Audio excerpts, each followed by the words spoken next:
आप देख रहे हैं अनकही मोहब्बत भाग एक। हेलो प्यारे प्यारे दोस्तों, कैसे हैं आप सब।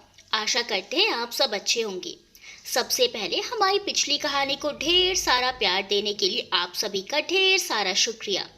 अब चलते हैं हमारी नई पेशकश की ओर, जिसका शीर्षक है अनकही मोहब्बत। कई बार हमारा मन कहता है कि सामने वाला हमारे बिना बयां किए ही हमारे जज्बात समझ जाए, लेकिन दोस्तों ऐसा हमेशा हो ये संभव तो नहीं। कई बार ये ज़रूरी हो जाता है कि सामने वाले के सामने हम अपने जज्बात बयां करें, अपनी भावनाओं से उसे अवगत कराएं। इससे पहले कि बहुत देर हो जाए, हम अपना दिल खोलकर सामने वाले के समक्ष रख दें। आप भी ऐसा मानते हैं कि नहीं? अब चलिए हम मिलते हैं अपनी कहानी के नायक और नायिका से। ना जाने वो कहाँ होगी, किस हाल में होगी। जितनी शिद्दत से मैं उसे याद करता हूँ, क्या वो भी मुझे याद करती होगी? यह सब भूल कर वो अपनी ज़िंदगी में आगे बढ़ चुकी होगी। ये कुछ सवाल हैं जो उसके जहन में हर दिन उठते बैठते सोते जागते कौंधते रहते थे, लेकिन इनमें से किसी भी सवाल का जवाब उसके पास नहीं था। तो हमारी कहानी शुरू होती है लखनऊ से। ये है लखनऊ, नवाबों का शहर, जो मशहूर है अपनी तहजीब और नज़ाकत के लिए। वैसे यहाँ बहुत सारी अच्छी अच्छी घूमने की जगह हैं, और इन्हीं खूबसूरत जगहों में से एक है गोमती नदी। शाम का समय था, इसलिए वहाँ चहल पहल भी काफ़ी बढ़ गई थी। वहाँ सभी उम्र के लोग प्राकृतिक सौंदर्य का लुत्फ उठाने आए थे। कुछ अपने परिवार के साथ थे, तो कुछ हम उम्र दोस्तों की टोलियां थी। इसके साथ ही कुछ प्रेमी जोड़े भी थे, जो दिन भर की व्यवस्था के चलते और फुर्सत के कुछ पल निकाल वो एक दूसरे के सानिध्य में जीने आए थे। प्रकृति और इन सब के मिलन के कारण वहाँ का माहौल और भी खुशनुमा हो चला था। पर इन सब से थोड़ी दूर बैठा एक शख्स ऐसा भी था, जो वहाँ होते हुए भी मानो वहाँ नहीं था। उसकी बड़ी बड़ी आंखों में झलकती गोमती नदी की प्रतिछाया जैसे अनगिनत एहसास अपने अंदर समेटे हुए थी। उसके मुखमंडल पर छाई परिपक्वता और समझदारी जैसे हकीकत में उससे कोसों दूर थी। ना चाहते हुए भी जैसे उसने चेहरे पर एक नकाब सा ओढ़ रखा था, और उसकी यही बात उसे और उससे अलग और आकर्षण का केंद्र बना रही थी। वो काफी समय से वहां बैठा था। लगता है जैसे आज उसे कुछ ज्यादा ही फुर्सत मिल गई हो, या फिर शायद कोई और बात थी। ऐसा नहीं था कि वो हर रोज वहां नहीं आता था। आता था वो, हर ढलती शाम वहां आता था। जब से वो इस शहर में आया था, तब से इस जगह पर आना उसके नित्य कर्म में शामिल हो चुका था। पर हाँ, एक बात जरूर थी, वो जब भी आता हमेशा अकेला ही आता। ना कभी कोई उसके साथ आता और ना ही कोई अलग से वहां उससे मिलने आता। वो करीबन 6-7 बजे के आसपास आता, कुछ पल वहां बिताकर वहां मौजूद चाय की टपरी से अदरक और कम इलायची वाली एक चाय लेता, फिर पीकर चुपचाप चला जाता। ना ही किसी से बात करनी, ना ही किसी के बारे में कुछ जानना। शायद इसी बात पर आत्ममंथन कर घर से निकलता होगा। उम्र करीबन यही 29-30 के आसपास रही होगी उसकी। अपने काले घने बालों को उसने सलीके से जमा रखा था। उसका चेहरा नदी की तरह शांत और चांदी की तरह गोरा था, जिस पर झलक रहा आत्मविश्वास के तेज के साथ साथ वो खूबसूरत नैन नक्श का स्वामी भी था। उसने अपने समंदर जैसी गहरी काली आंखों पर पतली रिम और चौकोर फ्रेम वाला चश्मा चढ़ा रखा था। कुल मिलाकर वो शख्स दिखने में आजकल की लड़कियों के ड्रीम बॉय जैसा था। वो वहां बनी रेलिंग पर अपने दोनों हाथ टिकाकर अपने सामने फैली नदी को बहुत ध्यान से देखे जा रहा था। भैया जी, आपकी स्पेशल चाय तैयार है। एक तेज आवाज के साथ ये शब्द उसके कानों से टकराए, तो उसके खामोश चेहरे पर एक हल्की मगर सच्ची मुस्कुराहट बिखर गई। उसने अपनी नजरें घुमाकर अपने हाथ में बंधी घड़ी की ओर देखा, जो इस वक्त 7:30 का समय दर्शा रही थी। फिर उसने अपनी एक नजर वापस शांत होकर बहती गोमती नदी पर डाली और पलटकर चाय की टपरी पर आ गया। भैया जी, आपकी चाय। करीबन 12-13 साल के लड़के ने उसके हाथ में चाय का कुल्हड़ थमाते हुए कहा। कैसे हो सोहम, कैसे चल रही है तुम्हारी पढ़ाई? उसने उसका सर सहलाते हुए पूछा। बहुत ही अच्छी चल रही है बेटा, सब तुम्हारी ही मेहरबानी है। अगर तुम नहीं होते तो पता नहीं क्या हो जाता। सोहम को जवाब देता तब तक अधेड़ उम्र के एक आदमी ने आगे आते हुए कहा। ये सोहम के पापा थे, जो यहाँ चाय की टपरी चलाते थे। और सोहम स्कूल से आकर हर शाम उनका हाथ बटाने के लिए यहाँ आ जाता था। ऐसा कुछ नहीं है काका, मैंने कुछ ज्यादा नहीं किया, बस अपना फर्ज निभाया है। और अगर आपको धन्यवाद करना ही है तो महादेव का करिए। जिन्होंने हम सबको इस काबिल बनाया कि वक्त आने पर हम सब एक दूसरे की मदद कर पाए। उस शख्स की बात सुनकर सोहम के पिता ने नम आंखों के साथ अपना सर हाँ में हिला दिया। फिर गले में लटके गमछे से अपना मुंह पोंछकर वापस भट्टी पर चढ़ी चाय के पास चली गई। के बाद उसने सोहम से बात करते हुए अपनी चाय खत्म की और उसके पैसे देकर पार्किंग में खड़ी अपनी गाड़ी की तरफ बढ़ने लगा। अरे मोहन, कौन है ये लड़का जिसे तुम इतनी इज्जत और आदर देकर बात कर रहे थे? ऐसा भी क्या कर दिया उसने तुम्हारे लिए जो तुम उसका रोजाना धन्यवाद करते ही थकते नहीं? वहां रखी बेंच पर बैठे एक बड़ी तोंद वाले अधेड़ उम्र के शख्स ने पान मसाला चबाते हुए सोहम के पिता से कहा, जो कई दिनों से इस कर्म को मूक दर्शक बन देख रहे थे। बस यूं समझ लीजिए मिश्रा जी कि ये शख्स मेरे लिए महादेव का दूसरा रूप है। अगर ये नहीं होते तो आज शायद मैं और मेरा परिवार पता नहीं कहाँ दर दर की ठोकरें खाते हुए फिरते। कहते हुए मोहन जी उनको शुरुआत से सारी बात बताने लगे।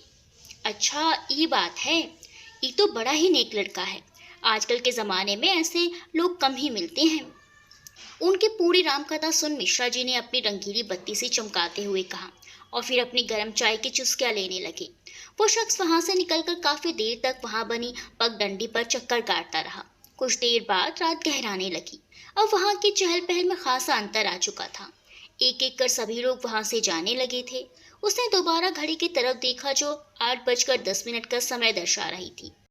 ये देख वो वहां से बाहर जाने के रास्ते की तरफ बढ़ने लगा। तभी उसके जेब में रखा उसका फोन घनघना उठा।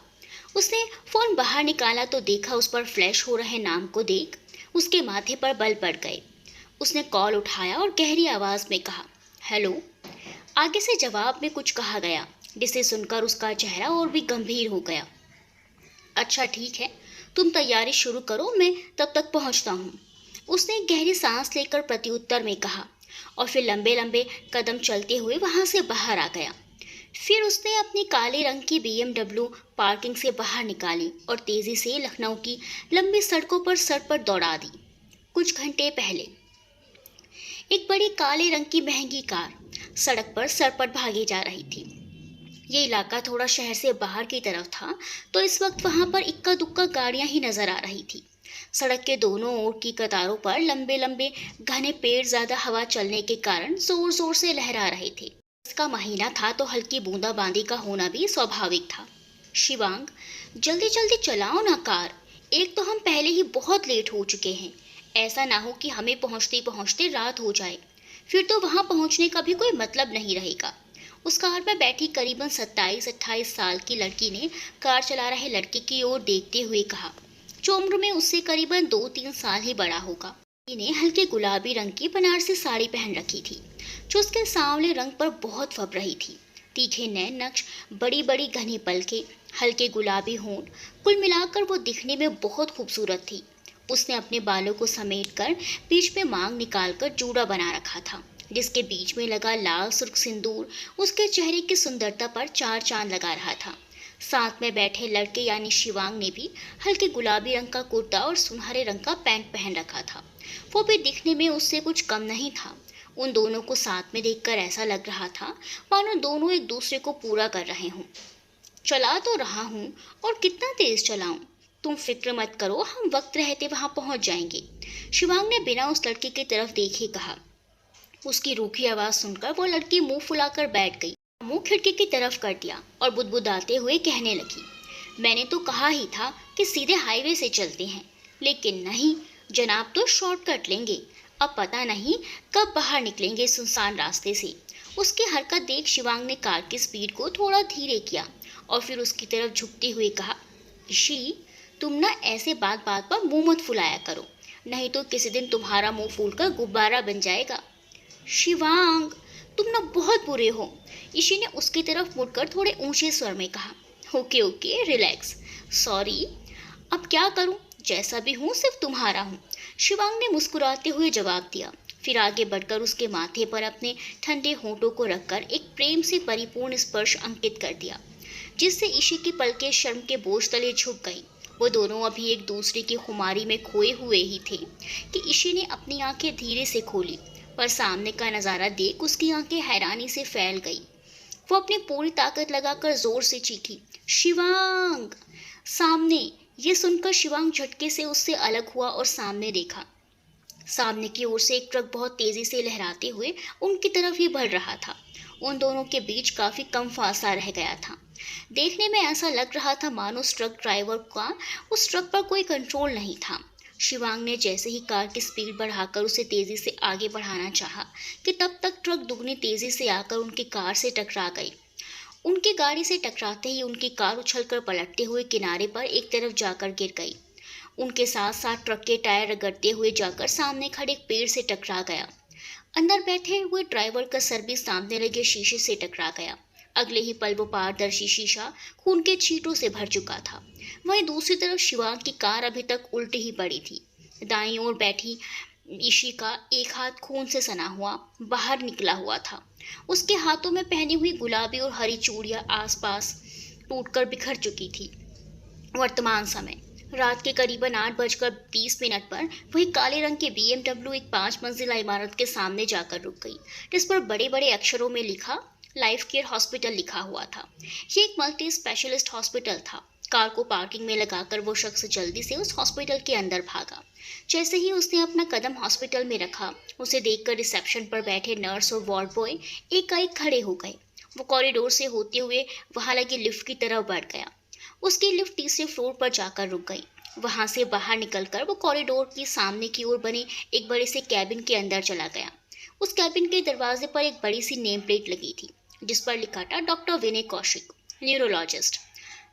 विनय ने अंदर आकर अपने कपड़े बदले, फिर मास्क पहनते हुए बाहर निकलकर ऑपरेशन थिएटर की तरफ बढ़ गया, जहां उसकी टीम उसका इंतजार कर रही थी।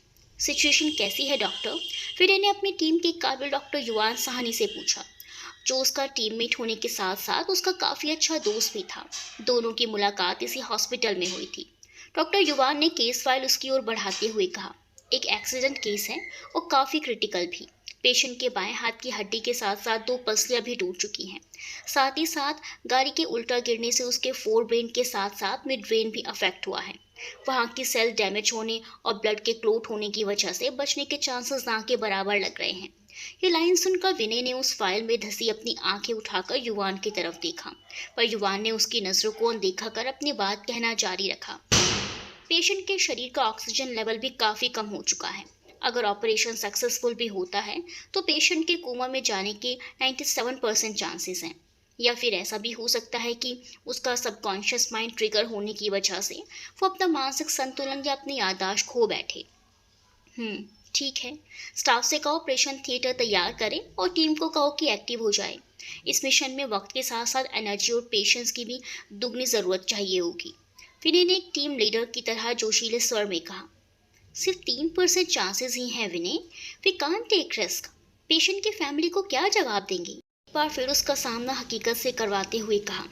विनय ने वो फाइल उसकी ओर बढ़ाते हुए कहा, अगर बचाने का 1% भी चांस होगा ना तो मैं कभी पीछे नहीं हटूंगा। और अभी जो हमारा काम है उस पर फोकस कर, बाकी सब महादेव के भरोसे छोड़ दे। ऑपरेशन से रिलेटेड सारे टेस्ट हो चुके और उनकी रिपोर्ट भी आ चुकी थी। तुम एक बार इसे देख लो, फिर ऑपरेशन थिएटर में मिलती हैं। युवान ने दूसरी फाइल उसकी तरफ बढ़ाते हुए कहा तो विनय की आंखें चमक उठी। मैं जानता था तुम्हारा फैसला यही होगा, इसीलिए सारी तैयारी पहले से ही कर रखी है। तो चलिए फिर देर किस बात की, इस मिशन को भी हमेशा की तरह साथ मिलकर पूरा करते हैं। विनय ने कहा, फिर युवान के साथ ऑपरेशन थिएटर की तरफ बढ़ गया। युवान ने कमरे का दरवाज़ा खोला और अंदर आ गया। सामने बेड पर मशीनों से घिरी हुई ईशी थी, जो भी दवाइयों के कारण बेहोश थी। उसके माथे पर एक बड़ा सा कट लगा हुआ था, जिससे बह रहे खून को रोकने के लिए उस पर एक बड़ी बैंडेज लगाई गई थी। विनय ने अंदर आकर दरवाज़ा बंद किया और फाइल युवान की तरफ बढ़ाते हुए कहा, टीम को बुलवा लो, तब तक तुम एक बार पेशेंट को एग्जामिन कर लो। युवान ने उसके कंधे पर हाथ रखकर कहा और ऑपरेशन थिएटर से बाहर निकल गया। जैसे ही विनय उसके बेड की तरफ बढ़ा, विनय को उसका चेहरा कुछ जाना पहचाना सा लगा। अपने ग्लव्स पहनते हुए मन ही मन प्रार्थना करते हुए पेशेंट की तरफ बढ़ा। उसकी धड़कनें इस वक्त उसके काबू में नहीं थी। जैसे ही उसकी नज़र उसके चेहरे पर पड़ी, वो उसी पल अपनी जगह पर जम गया। उसने अपना मास्क उतारा। कमरे के ठंडा होने के बावजूद भी उसके माथे पर पसीने की बूंदें झिलमिलाने लगी थी। उसके होठ हल्के से हिले और बेहद धीमी आवाज़ में कहा, इशिका, जिंदगी बिना बड़ी अजीब होती है। जैसा हम चाहते हैं वो कभी नहीं हो पाता, और जो हम नहीं चाहते वो कैसे भी करके हम तक पहुंचने का रास्ता बना ही लेता है। कितनी कश्मकश और उलझनों से भरी होती है ये जिंदगी। जब चाहते हैं कि एक एक करके ये सारे फासले मिट जाएं, एक के बाद एक कर सारे अनसुलझे पहलू सुलझ जाएं, पर हमारी कोशिशें अपना असर दिखाई कहाँ पाती हैं। और जब हम अपनी किस्मत से थक हार कर उससे बहुत दूर चले जाते हैं, उन खूबसूरत यादों को अपने जीने का जरिया बना देते हैं और उन कड़वे पलों को जहन से मिटाने की कोशिश में लग जाते हैं, तब कभी ना कभी एक वक्त वो भी आता है जब हम अपनी इन कोशिशों में कामयाबी हासिल करने ही वाले होते हैं कि ये जिंदगी ये हमारी किस्मत उन भूले बिसरे अतीत के पन्नों को हमारे सामने खोल कर रख देती है, और ना चाहते हुए भी हमारा मन एक बार फिर अतीत की यादों के चक्रव्यूह में बंद कर रह जाता है। ऑपरेशन की सारी तैयारियां हो चुकी थी। युवान ने पूरी टीम को भी इस मुश्किल चुनौती के लिए तैयार कर दिया था। कुछ ही देर बाद इशिका यानी इशी का ऑपरेशन होना था और विनय इशिका के बेड के पास रखे स्टूल पर बैठा था। उसने इसका हाथ अपने हाथ में पकड़ा हुआ था। उसकी आंखें इस वक्त सुर्ख लाल थी, जैसे वो काफी ज्यादा रोया हो। कुछ देर बाद विनय ने उसके सर को सहलाना और रूंधे गले से कहा, मैंने सोचा था कि अगर जिंदगी के किसी मोड़ पर दोबारा तुमसे मुलाकात हुई तो इस बार हिम्मत कर तुम्हें अपने दिल की बात जरूर बताऊंगा। तुमसे वो सब कहूंगा जो अपने लाख कोशिशों के बावजूद भी साल भर में नहीं कह पाया। पर मेरी किस्मत देखो, आज पूरे 7 साल 4 महीने और 20 दिन बाद तुम मेरे सामने हो, और वो भी इस हालत में। कहते हुए उसके गले में अब शब्द फंसने लगे थे। इससे तो अच्छा होता कि तुम मुझे वापस कभी मिलती ही नहीं, कम से कम अपनी दुनिया में खुश तो रहती। विनय, पूरी टीम तैयार है, हमें अभी ऑपरेशन स्टार्ट करना होगा, युवान ने अंदर आते हुए कहा। उसकी नज़र अपने हाथ में पकड़ी फाइल में धंसी थी। विनय को जवाब ना सुनकर युवान ने अपना सर उठाया तो सामने का नज़ारा देखकर अचंभित रह गया। बीते 4 सालों में उसने जिस विनय को कभी दुखी होते नहीं देखा, क्या वहाँ हर किसी ने उसके 2 रूप ही देखे थे, एक शांत और एक गुस्से वाला, जिससे उनका सामना कभी कभार ही होता था। ज्यादातर समय वो शांत ही रहता था, और आज वही विनय उसके सामने ही स्टूल पर बैठा बच्चों की तरह रो रहा था। विनय, क्या हुआ तुझे? युवान अगले पल होश में आया और वो जल्दी से उसके पास जाकर बोला। विनय ने बदले में कोई जवाब नहीं दिया। युवान की नज़र उसके हाथों पर गई तो उसने दोबारा कहा, विनय, तू जानता है क्या इसे? विनय ने बदले में बस अपना सर हल्के से हाँ में हिला दिया। कौन है ये? युवान ने उसके कंधे पर हाथ रखकर कहा, इशिका, इशिका व्यास। विनय ने एक नज़र सोई हुई इशिका पर डालकर कहा। युवान ने हल्के से कहा और अपने दिमाग पर जोर डालकर कुछ सोचते हुए बोला, कहीं ये वो ऋषिकेश वाली इशिका तो नहीं? ये वही है, विनय ने अपनी जगह से उठते हुए कहा। फिर अपने आंसू पोंछकर युवान की तरफ देखकर बोला, युवान, टीम को बुलाओ, हमें ऑपरेशन अभी स्टार्ट करना होगा। तुम ठीक हो ना? अगर तुम कहो तो मैं डॉक्टर अनुराग को बुला लेता हूँ। वहाँ एक युवान ही था जो विनय के अतीत के कुछ पहलुओं से वाकिफ था, जिसके बारे में विनय ने उसके अलावा और किसी को भी नहीं बताया था। इसीलिए इस वक्त वो उसका दुख बखूबी समझ पा रहा था। उससे अपने दोस्त की ऐसी हालत देखी नहीं जा रही थी, इसीलिए उसने दूसरे डॉक्टर का नाम सजेस्ट किया ताकि विनय को इस उलझन में फंसना ना पड़े। नहीं युवान, ऐसे समय में भावनाओं में बहना ठीक नहीं है। हमें खुद को संभालना होगा ताकि ये आंसू हमारे और हमारे कर्तव्य के बीच रुकावट पैदा न कर पाए। बाकी हमें अपने महादेव पर पूरा भरोसा है, वो कभी किसी के साथ गलत नहीं करेंगे। थोड़ी देर बाद ऑपरेशन स्टार्ट हुआ। विनय अपनी टीम के साथ दुगने जोश से उसका इलाज करने में जुटा था। ऑपरेशन पूरे 8 घंटे चला। रात के 9 बजे से सुबह के 4 कब बज गए पता ही नहीं चला। वह करीबन 4:30 के आसपास पूरी टीम एक एक कर ऑपरेशन थिएटर से बाहर आई। इशिका अभी दवाइयों के असर के कारण बेहोश थी। 48 घंटे बहुत ही क्रिटिकल होने वाले थे। अगर इस दौरान उसे होश नहीं आता है तो उसके कोमा में जाने के चांसेस बढ़ जाते। उसे अब वहां से ले जाकर आईसीयू में शिफ्ट कर दिया गया था। विनय उसे आईसीयू में शिफ्ट करवाकर युवान के साथ अपने कैबिन में आ गया। युवान, पता चला एक्सीडेंट कहाँ हुआ था? उसके साथ कोई और भी था क्या? विनय ने अपनी कुर्सी पर बैठते हुए कहा। युवान उसके सामने पड़ी कुर्सी पर बैठ गया और कहा, उसकी कार शहर से बाहर वाली सड़क पर मिली थी। उसकी कार की एक ट्रक के साथ भिड़ंत हुई है। उस ट्रक का ब्रेक फेल हो चुका था, साथ ही ड्राइवर की भी ऐन मौके पर ही मौत हो गई। जिन्होंने इशिका को यहाँ तक पहुँचाया, उन्होंने बताया कि वो लोग भी उस शॉर्टकट वाले रास्ते से ही आ रहे थे। तब उन्हें बीच में ये हादसा हुआ दिखा। उन्होंने कहा कि उस कार में सिर्फ इशिका ही थी और उसकी धीमी धीमी सांसें चल रही थी, इसीलिए वो लोग बिना किसी देर किए उसे यहाँ ले आए। बाकी तो पुलिस अपनी छानबीन कर ही रही है। जल्दी ही सब कुछ पता चल जाएगा। वो उसके घर वालों को भी ढूंढ लेंगे। उसके घर में कोई नहीं है। उसके माँ पापा की डेथ बहुत पहले हो चुकी है। उसके बाद वो अपने चाचा चाची के साथ रहने के लिए चली गई थी। विनय ने उसकी सारी बात सुनकर कहा। उसकी बात सुनकर युवान के दिमाग में कुछ खटका। फिर कुछ सोचते हुए उसके माथे पर बल पड़ गए। क्या हुआ युवान, क्या सोच रहे हो? विनय ने उसके चेहरे पर छाई परेशानी को पढ़ते हुए कहा। विनय को ये बात बताऊं कि नहीं कि इशिका शादीशुदा है। जब उसे यहाँ लाया गया था तब उसके श्रृंगार से साफ पता चल रहा था, पर यह बात विनय को कैसे बताऊं? अभी अभी तो थोड़ा संभला है वो, कहीं ये बात सुनकर उसका दिल न टूट जाए। नहीं, अभी उसका इस बात से अनजान रहना ही ठीक होगा। कुछ युवान आत्ममंथन करते हुए एक नतीजे पर पहुंचा। युवान, कहाँ खो गए तुम? कुछ पूछ रहा हूँ तुमसे। विनय ने दोबारा पूछा तो वो हड़बड़ा कर खड़ा हो गया। कुछ नहीं विनय, बस एक केस के बारे में सोच रहा था। तुम कुछ देर आराम करो, मैं तुमसे बाद में मिलता हूँ। कहकर वो उसके कैबिन से सीधा बाहर निकल गया। उसके जाने के बाद विनय अपनी जगह से उठा और अपने कपड़े बदलकर वहां रखे सोफे पर आकर लेट गया। काफी देर तक छत को घूरने के बाद उसकी आंखें धीरे धीरे बंद होने लगी। कुछ देर बाद कमरा एकदम शांत पड़ गया। वो एक गहरी नींद में सो चुका था। उसके सांसों की आवाज उस खामोश कमरे में बिल्कुल साफ साफ सुनी जा सकती थी। 8 साल पहले ऋषिकेश, देवभूमि और योग नगरी के नाम से मशहूर ऋषिकेश उत्तराखंड का एक प्रमुख तीर्थ स्थल है। गंगा नदी के तट पर स्थित, तीनों ओर से पहाड़ियों से घिरा ऋषिकेश कई हिंदू देवी देवताओं का निवास स्थान भी है। साथ ही साथ इसको केदारनाथ, बद्रीनाथ, गंगोत्री और यमुनोत्री का प्रवेश द्वार भी कहते हैं। कहा जाता है कि इस जगह के इतना पवित्र होने के कारण यहाँ पर ध्यान लगाने से मोक्ष की प्राप्ति होती है। इसके साथ ही ऋषिकेश रिवर राफ्टिंग और बंजी जंपिंग के लिए भी बहुत प्रसिद्ध है, जो आजकल के युवाओं के बीच काफी लोकप्रिय एडवेंचर है। और वहाँ बहुत से युवा यहाँ पर अपने इस शौक को पूरा करने आते भी हैं। अपने अंतिम पड़ाव पर था। इसी के साथ वहाँ घूमने आने वाले सैलानियों की संख्या भी काफी बढ़ गई थी। पर आज का दिन कुछ अलग था। आज एम्स ऋषिकेश के 3rd ईयर के स्टूडेंट्स की टोली वहाँ रिवर राफ्टिंग के लिए आई हुई थी।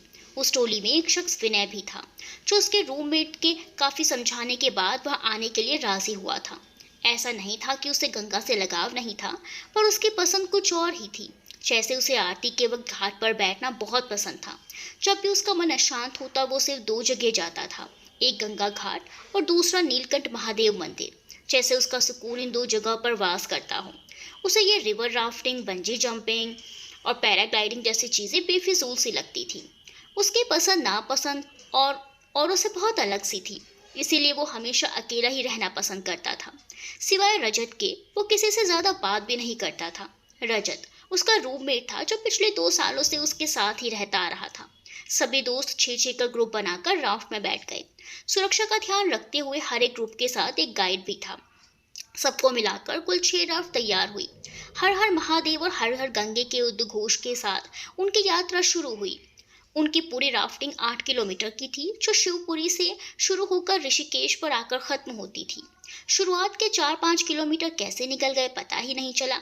सबका उत्साह और खुशी अपने चरम पर थी। इतनी देर चप्पू चलाते हुए सभी काफी थक गए थे, पर किसी के चेहरे पर थकान की झलक नहीं थी। यहाँ तक कि विनय के चेहरे पर भी नहीं। शुरुआत के सफर में उसे काफी डर लगा, पर जैसे जैसे राफ्ट आगे बढ़ती जाती उसका डर खत्म होता गया। उसको वहां खुश देखकर रजत भी खुश हो गया। देखा, मैंने कहा था ना, बहुत मजा आएगा, रजत ने उसके होठों पर बिखरी मुस्कान को देखकर कहा। विनय ने जवाब में बस अपना सर हिला दिया। आगे बहाव काफी तेज था, इसीलिए सभी ने राफ्ट को कसकर पकड़ लिया। विनय दाईं तरफ सबसे पीछे बैठा था। उसने खुद के शरीर को थोड़ा रिलैक्स कर सही से अपनी पकड़ मजबूत कर बैठना चाहा कि तब तक उसकी ओर एक तेज लहर आ गई। उसकी पकड़ पहले से ही ढीली थी, तो वो उछलकर पानी में गिर गया। विनय!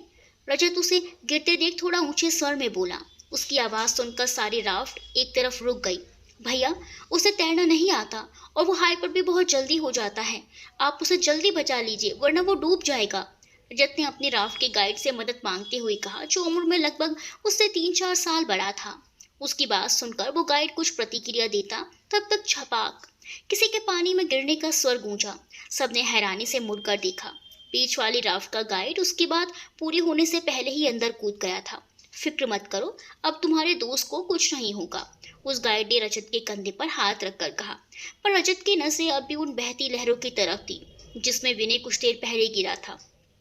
काफी देर तक वो दोनों बाहर ही नहीं आए तो सबकी चिंता और भी बढ़ गई। स्टूडेंट्स के बीच में तनाव की स्थिति उत्पन्न होने लगी थी। ये देखकर उस गाइड ने महादेव का नाम लेकर आंखें बंद करी और थोड़ी तेज आवाज में चीखा, इशिका। तभी पानी में से एक हाथ उसके राफ्ट पर लगा। उसके हाथ में पहना चांदी का त्रिशूल वाला कड़ा चमक रहा था।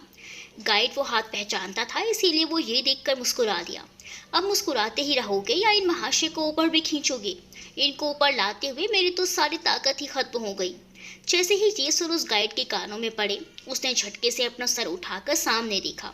इशिका ने विनय को कमर से उठाकर ऊपर तक ले आई थी। वहां पर उपस्थित सभी स्टूडेंट्स उसका ये कारनामा देखकर चकित रह गए। इतने निडर और साहसी, जो बिना कुछ सोचे समझे, बिना अपनी परवाह किए उस गहरी नदी में कूद गई। सबने मिलकर दोनों को ऊपर खींचा और राफ्ट पे बैठा दिया। सभी ने इशिका के लिए क्लैपिंग करना शुरू कर दिया, पर उसने बिना उनकी तरफ ध्यान दिए उस गाइड से कहा, बिरजू जल्दी राफ्ट को किनारे पर ले चलो, शायद पानी इनके फेफड़ों में चला गया है। थोड़ी देर बाद सभी लोग किनारे पर थे। रजत ने पंपिंग को सीपीआर से उसके फेफड़ों और पेट में से पानी बाहर निकाला। उसे होश तो आ गया था, पर हल्की कमजोरी के कारण वो वहीं राफ्टिंग वालों के मेडिकल कैंप में सो रहा था। रजत बाकी सबको वापस हॉस्टल भेज खुद उसके पास ही रुका हुआ था। करीबन आधे घंटे बाद विनय ने धीरे से अपनी आंखें खोली। उसने देखा उसके पास रखी कुर्सी पर रजत उसके इंतजार में बैठे बैठे ही सो गया था। उसे ऐसे सोता देखकर उसकी आंखें मुस्कुरा दी। काफी देर सोने की वजह से उसे प्यास लग रही थी। उसने पानी की तलाश में लेटे लेटे ही अपनी नजरें दाएं बाएं घुमाई, पर टेबल पर कोई बोतल और ग्लास ना देखकर उसका चेहरा मुरझा गया। ये देखकर वो वापस अपनी आंखें बंद करने लगा कि तब तक किसी ने पानी की बोतल उसके सामने कर दी। पानी की बोतल को देखकर उसकी आंखें चमक उठी। वो धीरे से उठा और पानी की बोतल को पकड़कर अपना सर उठाया और सामने खड़े इंसान को देखा। उसके सामने इशिका खड़ी थी। सफेद रंग का बंद गले वाला कुर्ता पहन रखा था उसने, जिसकी बाजुएं उसकी कोहनी तक थी, और उसके साथ मेल खाता सतरंगी सलवार पहन रखा था जो काफी फूला हुआ था। बाल कंधे से थोड़ा नीचे तक थे, जो अभी भी नीचे से हल्के गीले थे। बाहर से उस खिड़की को चीरते हुए आती हुई सूरज की किरण में भगवान कृष्ण की मूरत जैसा उसका सांवला रंग दमक रहा था, जिसके कारण उसके चेहरे का नूर और भी निखर गया था। विनय कुछ पल के लिए उसके चेहरे में खोकर रह गया। मेरी स्कैनिंग हो गई हो तो पानी पी लो, वरना प्यास के कारण कहीं मरवर ना जाओ। इशिका ने अपने हाथ बांधकर उसे घूरते हुए कहा तो उसने सकपकाकर अपनी नजरें उसके चेहरे से हटा ली। विनय ने बोतल खोलकर उसमें से पानी पिया और फिर उसे इशिका की तरफ बढ़ा दिया। थैंक यू, विनय ने हल्के से कहा। अपना थैंक यू वैंक यू अपने पास रखो और मेरे पूरे 2000 निकालो, उसने अपनी उंगलियों पर गिनते हुए कहा। 2000? लेकिन किस बात की? विनय ने अपनी आंखें बड़ी कर कहा। अच्छा, बोल तो ऐसे रहे हो जैसे तुम्हें कुछ जानते ही नहीं हो। फिर उसके बेड पर बैठकर अपनी बात जारी रखते हुए बोले, वैसे तो तुम्हारी जान बचाने के बदले अगर तुम अपनी पूरी जायदाद भी मेरे नाम कर दो तो वो भी कम होगी, लेकिन हम इतने लालची भी नहीं हैं। हम तो सिर्फ अपनी मेहनत का पैसा लेंगे। कुछ ज्यादा नहीं बोल रही तुम, विनय ने अपने पैरों को समेटते हुए कहा। इशिका धीरे से उसके करीब आई और उसे घूरते हुए कहा, ज्यादा? ये ज्यादा है? अब बेचारा कोई अपना मेहनताना मांगे, उसमें भी तुम लोगों को दिक्कत है। एक तो अपनी जान दांव पर लगाकर इनकी जान बचाओ, फिर इनके होश में आने तक इनके पास बैठो, चाहे उससे आपका कितना भी नुकसान क्यों ना हो। लेकिन नहीं, ये सब कहते हुए उसकी आवाज़ कब तेज हो गई उसे पता ही नहीं चला। रजत भी उसकी आवाज़ सुनकर जाग चुका था। दूसरों की गलती की सज़ा आपको ही भुगतनी पड़ेगी। जब तैरना आता ही नहीं था तो यहाँ लेने क्या आए थे भाई? रिवर राफ्टिंग के लिए तैरना आना ज़रूरी तो नहीं है, रजत ने उसकी बात को बीच में काटते हुए कहा। इशिका ने एक सरसरी नज़र रजत पर डाली, फिर वापस विनय को देखकर कहा, हाँ ठीक है, पर जब पानी में गिर गए थे तो इतना हड़बड़ाहट करने की क्या ज़रूरत थी? लाइफ जैकेट पहन रखी थी ना तुमने? लेकिन नहीं, इन्हें तो कुछ टाइम पहले दिए हुए इंस्ट्रक्शंस फॉलो करने ही नहीं हैं। अरे यार, बस भी करो अब, कब से सुन रहा हूँ नॉन स्टॉप बकवास किए ही जा रहे हो। दे दूंगा तुम्हारे 2000, पर प्लीज़ अभी के लिए मुझे बख्श दो। सुन सुन के मेरे कान पक गए हैं। विनय ने अचानक उसके सामने अपने दोनों हाथों को जोड़ कर कहा और फिर वहां से उठकर सीधा बाहर चला गया। उसके बाहर जाते ही रजत और इशिका ने एक नज़र एक दूसरे पर डाली। इशिका का चेहरा उसकी बातों से हल्का सा उतर गया था। रजत ने माहौल को ठंडा करने के लिए कहा, आज इस लड़के ने तुम्हारी वजह से एक ही दिन में इतने शब्द बोल दिए जितने में इसका पूरा हफ्ता निकल जाता है। उसकी बात सुनकर इशिका की हंसी छूट गई। रजत अपनी जगह से उठा और हाथ में कुछ नोट पकड़ाते हुए कहा, तुमने आज जो किया है उसके लिए तुम्हारा कितना भी धन्यवाद करूं तो कम ही होगा। इसीलिए आज तुमसे एक वादा करता हूँ, जिंदगी में किसी मोड़ पर अगर तुम्हें एक भाई की ज़रूरत पड़ी तो मैं हमेशा तुम्हारे साथ खड़ा रहूँगा। पर इशिका ने ज़्यादा पैसे देखकर उससे कुछ कहना चाहा तो वो उसे टोकते हुए बोला, ये तुम्हारी मेहनत के पैसे हैं तो इसके लिए ना मत कहना प्लीज़। अगर भाई मान लिया हो तो रख लो, क्योंकि मैं तो तुम्हें अपनी बहन समझ के ही दे रहा हूँ। रजत ने इतना प्रेम भाव से कहा कि इशिका चाहकर भी मना नहीं कर पाई। और उसके बाद का बुरा मत मानना वो भी थोड़ा सटका हुआ है। रजत की अंतिम लाइन सुनकर इशिका के चेहरे पर दोबारा मुस्कुराहट बिखर गई। दरवाजे पर खड़ा विनय ये सब देखकर मुस्कुरा दिया। उसकी नज़र अब भी इशिका के मासूम चेहरे पर टिकी हुई थी। वो उसे देखने में इतना मग्न हो गया था कि उसे याद ही नहीं रहा कि वो यहाँ रजत को हॉस्टल चलने के लिए बुलाने आया था। सुबह के करीबन 7:30 बजे विनय ने धीरे से अपनी आंखें खोली, जिसके साथ ही उसके गाल पर आंसू का एक कतरा आकर गिर गया। खिड़की से आती मनभावन धूप में वो इस वक्त पूरा नहा चुका था। अगर उस वक्त तुम ना होती तो शायद मैं आज यहाँ नहीं होता। काश तुमने इस वक्त मुझे बचाया ही ना होता, ना हम कभी मिले होते, ना ये जिंदगी इतनी उलझती, ना मुझे तुम्हें इस हालत में देखना पड़ता। बस सब कुछ इस काश पर आकर रुक गया है। जिंदगी एकदम जैसे थम सी गई है। और कमाल की बात तो ये है कि मैं चाहता हूँ कि मेरी ये जिंदगी बस हमेशा तुम्हारे इर्द गिर्द रुकी रहे। शायद इस बार ये दिल तुमसे चाहकर भी दूर नहीं हो पाएगा। सुबह के करीबन 10 बज रहे थे। विनय एक बार इशिका को देख अपने फ्लैट पर आ गया था, जहाँ वो युवान और वो साथ रहते थे। युवान के नाइट शिफ्ट चलने के कारण वो हॉस्पिटल से आकर सीधा सोने चला गया था। इसीलिए विनय पहले ही डॉक्टर अनुराग को इशिका की केस हिस्ट्री समझाकर आया था, ताकि उसकी और युवान के गैर मौजूदगी में कोई उसके पास रह सके। विनय तैयार होकर अपनी कलाई में गड़ी बांधते हुए फ्लैट से बाहर निकला। फिर नीचे आकर अपनी कार स्टार्ट कर उसे हॉस्पिटल की उल्टी दिशा में दौड़ा दिया। कुछ देर बाद उसने अपनी कार शिव मंदिर के सामने रोक दी। ये मंदिर उसके फ्लैट से लगभग 4-5 किलोमीटर की दूरी पर था। जब भी उसका मन अशांत होता तो वो यहाँ चला आता था, पर आज उसके यहाँ आने का कारण कुछ और ही था। वो मंदिर की सीढ़ियाँ चढ़कर मंदिर के गर्भगृह तक पहुंचा, जहां उस मंदिर के मुख्य पुजारी उसका पहले से इंतजार कर रहे थे। वो दिखने में वृद्ध थे, पर उनके चेहरे पर ज्ञान और अलग ही चमक रहा था। रुद्राभिषेक की सारी तैयारियां हो गई पंडित जी। विनय ने अपने सामने खड़े पुजारी जी को नमस्कार करते हुए कहा, हाँ बेटा, जब सुबह तुम्हारा फोन आया था तभी मैंने अपने शिष्यों को कहकर आज की पूजा की सारी तैयारियां करने को बोल दिया था। बस तुम्हारे आने का इंतजार हो रहा था, पुजारी जी ने कहा। तो चलिए फिर चलकर पूजा आरंभ करते हैं, विनय ने कहा तो पुजारी जी उसके कपड़ों की तरफ इशारा करके हुए बोले, पूजा में बैठने के लिए तुम्हें दूसरे कपड़े पहनने होंगे, इसीलिए मेरे शिष्यों के साथ आश्रम में जाओ या तुम्हें जो कपड़े देंगे वो पहन के आ जाओ। उनकी आज्ञा के अनुसार विनय उनके शिष्यों के साथ आश्रम की तरफ बढ़ गया। थोड़ी देर बाद विनय पुजारी जी के पास मंदिर के गर्भगृह में चला गया। उसने सिर्फ पीले रंग की धोती पहन रखी थी, जिसके कारण उसकी कसी हुई मांसपेशियां और एब्स साफ दिख रहे थे। साथ ही साथ ब्राह्मण कुल से होने के कारण उसके जनेऊ धारण कर रखा था, जिसके कारण उसकी छवि और भी मनमोहन हो गई थी। पहले उसने पुजारी के साथ मिलकर इशिका के नाम से शिवलिंग का अभिषेक किया। फिर उनका श्रृंगार और आरती करने के बाद उसने शंखनाद कर पूजा को पूरे विधि विधान के साथ संपन्न किया। To be continued. विनय और इशिका की कहानी आगे क्या मोड़ लेगी, जानने के लिए देखते रहिए अनकही मोहब्बत।